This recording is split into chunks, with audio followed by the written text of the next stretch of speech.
AFTV gutted. I mean, gutted that we obviously conceded the penalty and that we missed ours at the end. Yeah, but at the end of the day, if you would have said to me before the game we're going to get a point, we're going to draw 1-0, I'd take that now. Coming away to Spurs, we've obviously lost twice on the trot. I think 3 times actually. And look, at the end of the day, it's not going to be an easy game, but we showed resilience. We were strong in the air. I thought at the back, despite the fact we're playing Mustafi at right back, I thought they all had a good game. I thought in the air we were solid. And as a whole, I think as a performance we can walk away with our head held high. I thought Mkhitaryan was excellent. I think Ramsey played a good game. I thought he got a bit tired, maybe should have come off a bit earlier. I think maybe, yes, our finishing may not have been great, but at the end of the day, it isn't going to be every single day. But you think about it, there was also, as well as the penalty, there's also a chance that Lacazette had that he kind of fluffed as well. And I mean, you know, on another day, we could have been walking away with all 3 points. That's why everybody's a bit gutted. Don't get me wrong, should we have won the game based on what we chanced and we had the penalty? Obviously. But then again, look, all the boys did a shift. Lacazette was also really good in the round when he used to track back to the midfield to get the ball. Aubameyang did make some nice ones when he came on. But look, you're not going to win them all. But to show the resilience that we did today is something we wouldn't have done in the past. And in the past, when we could see that first goal, rather than stepping up, I thought Xhaka was probably our man of the match today, how he commanded the game. But I think on a realistic level, look, any other time we would have come here in previous years, we probably would have gone and conceded a second goal later on in the game, especially when we being conceding. I think it was the 76th minute or 74th. And look, you've got to leave with the head held high because it's a Big Six opposition. We are notoriously poor away to the teams in the Big Six, and there's a lot of positives to get out from today. Yep, definitely. And do you think we'll get top 4? I do think we'll get top 4. I think the reason why is that we've got United on Sunday, and then we've got.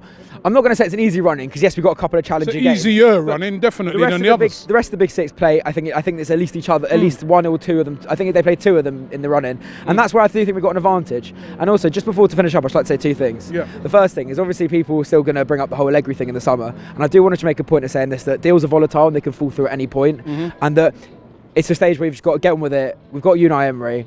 And you've got to look for he's doing a great job. And the other thing I'd like to say is there was an incident at the end of the game where an Arsenal fan was walking up the stairs and he turned around towards the Spurs fans and screamed, "You bent Jew." Now, as a Jewish Arsenal fan, not only do I take a significant amount of offence to that, and I think it's complete scum behaviour from anyone, but it's equal to that. Football is a sport which should be free of any politics. No matter who you are, where you come from, no matter anything, we should all come to a football match as one in like a united body.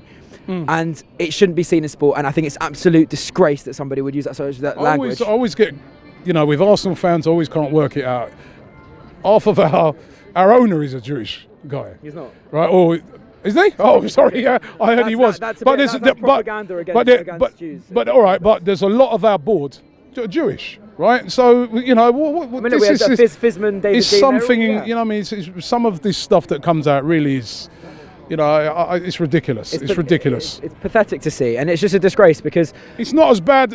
The only one thing I'd say is it's not as bad as it used to be, but it is still there. Unfortunately, it is still there. Saying that, there still seems to be acceptance at making hissing remarks when people sing "What do you think of Tottenham?" and it's just uncomfortable. My dad's been going to Arsenal for 40 odd years, and he's had to experience every week in, week out, and it's just not fair because yes, Spurs, they call themselves the Y words. However, let them do it. Doesn't mean we've got to say it back. It doesn't mean we've got to use it in an abusive manner back. Do you know I said to someone one time when they were saying, I pulled up an Arsenal fan one time for saying the Y word, and he said to me, he goes, "Yeah, but they sing it." And I'm like, the difference is, it's a bit like the N word when you're black, right? Exactly. There's a difference when a black person uses it. When someone else uses it, you know why they're using it. They're not using it as a term of endearment. Exactly. They're using it to abuse, and I think it's the same with the Y word. And you're right, we have to cut it out. We have to stop it. And I commend Chelsea for how they're dealing with it. I think it was Roman Abramovich was sending people that were making those sorts of remarks. He's actually sending them to tour Poland and to basically sending trips out to look at Auschwitz, Majdanek, and all the concentration camps, so they can see what they may be saying may not be necessarily what they mean it in that way, but it enables that increased awareness to what the topic actually is and what it actually means, and it eradicates to an extent the sort of the awful behaviour that's witnessed at football games. And I think it's something that does need to be addressed.